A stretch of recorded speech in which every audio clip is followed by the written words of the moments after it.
Now is the perfect time of year to be planting perennials, but what goes where? I'll show you which ones to choose for your particular spot so you have a glorious year of colour.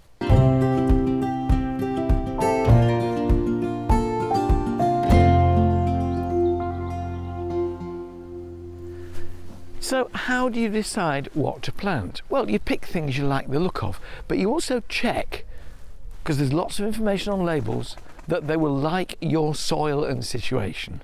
Soil, well drained, moisture retentive, dry, whatever. Check that they'll be happy with that. And then, of course, sun and shade. Plants for shade, few are better than hostas. They can cope with sun as well, but they really do well in shade, and you see the colour of those leaves so brilliantly. Lady's mantle, Alchemilla mollis, with these leaves that hold water like globules of quicksilver, and then a froth of lime green flowers in summer. A really good doer, will cope with almost any kind of soil.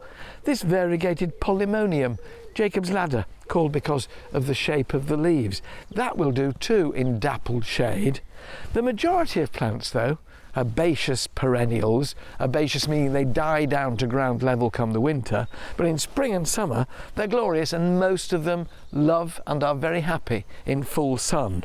For our border, which is in full sun, I've chosen this range of plants with various colours which I feel complement one another, and they are also of varied heights. I've already planted the shrubs to give the framework and body to our border. Now I'm adding the perennials. And when I've put them in, I'll tell you why I've put what, where.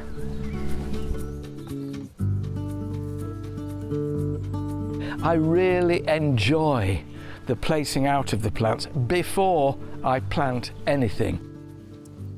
Get them all set out, then you don't end up with half the border being planted and the other half, oh, it's not quite working over here. Hello, duck. Once they're all there and you think that will look good, then you can start at one end and plant right the way through. If funds are short, remember that all these perennials can be propagated by division. Ask your friends for bits of the clumps they've got in their garden, and you can end up doing a bed or a border for next to nothing. Distances apart, somewhere between a foot and 18 inches, depending on how big they will eventually grow. I want something that looks good now, but has still got room for them to spread a little bit over the next couple of years. There we are. Now, the general rule of thumb is tallest at the back, shortest at the front, but you can create bays in between them. And the tall ones at the back, the very tallest, 6 or 7 feet, not at the moment, but they're there like coiled springs waiting to push up. Delphiniums, those great tall spires of blue or purple or white, glorious. In front of them, the fluffy flowers of Thalictrum, with its foliage that looks a bit like an Achillea, and these powder puffs of flowers. Foxgloves here, white ones with purple spots. You can get these in all kinds of colours, from pink through apricot to this glorious yellow and creamy white. Then we go down a level to the sort of middle of the road. Here we've got catmint, Nepeta, and over there some perennial salvias. Cirsium rivulari, sorry, bit of Latin, that glorious thistle-looking thing.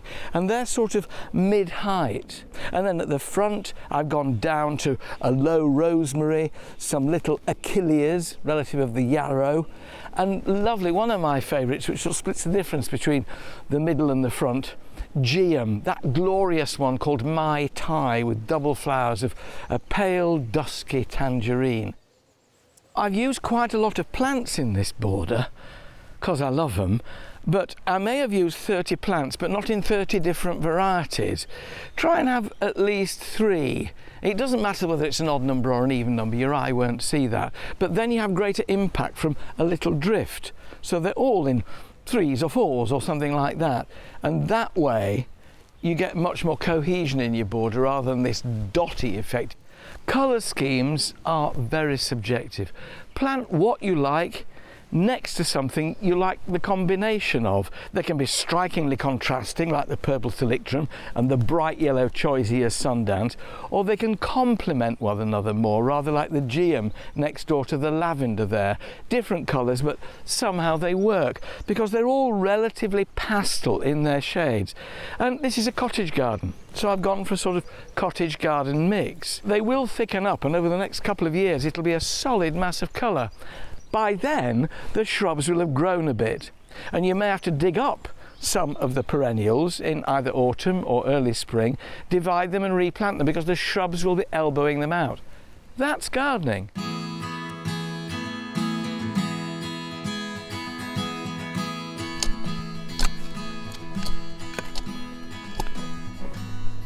Before you plant anything, whether it's a tree, a shrub or a border perennial from a container, it's important to make sure that they are really well watered. If you plant a dry root ball, it will have the dickens of a job trying to absorb moisture from the surrounding soil, however wet it is. So all of these have been really well soaked in their pots, so they'll get established immediately. Depth of hole, so that the top of the root ball ends up being at exactly the same level as it is in the pot. Support the crown of the plant, ease the pot off. You can see now it's nice and soggy, and oh gosh, isn't that going to give a sigh of relief when it gets out into that soil and it can root outwards. Good root ball into the hole. That's perfect, it's exactly the right depth, not too high, not too low. Push the earth around it, push your fingers in so there are no air pockets, and then when you've been right the way around the plant, pushing it down. Don't rush, take your time, enjoy the process.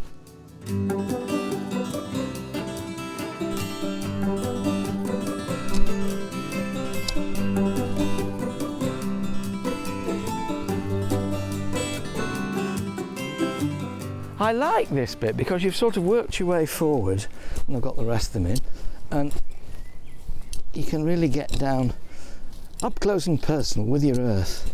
We've enriched this earlier, before I planted the shrubs, with some organic soil improver, and when I've planted them all up, I'm going to put a bit of bloodfish and bone in between them before I mulch, more of which in a bit. Just a few more to go. Once everything's planted, it needs a feed. A good sprinkling of blood, fish and bone. This is in pelleted form, a good all-round organic fertilizer. Then water it in really thoroughly. Make sure the soil is damp right the way down, not just on the surface.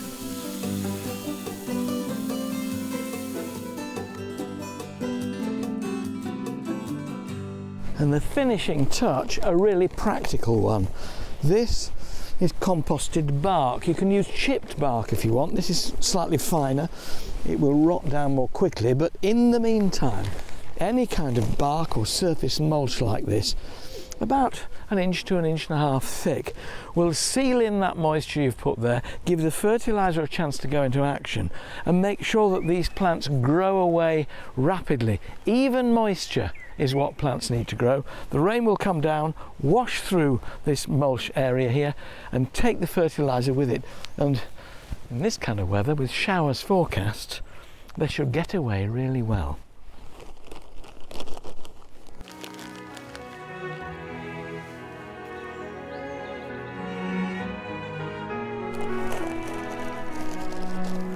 So that's it, the final job, finishing it off. And if you think what this bed looked like beforehand, well, it was just a little bit dull, wasn't it? But with the shrubs providing the framework, some evergreens, some flowering, and then the perennials in between, chosen to provide continuity from now right the way through till autumn as the succession of flowers comes out, I think you'll agree that's really rather nice.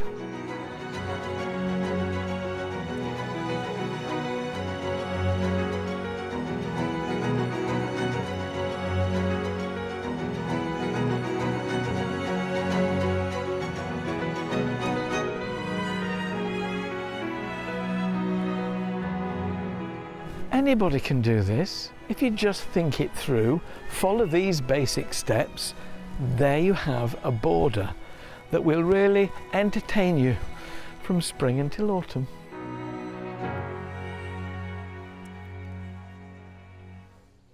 Why not join our growing community and subscribe to the channel? I'm posting new videos on gardening every week.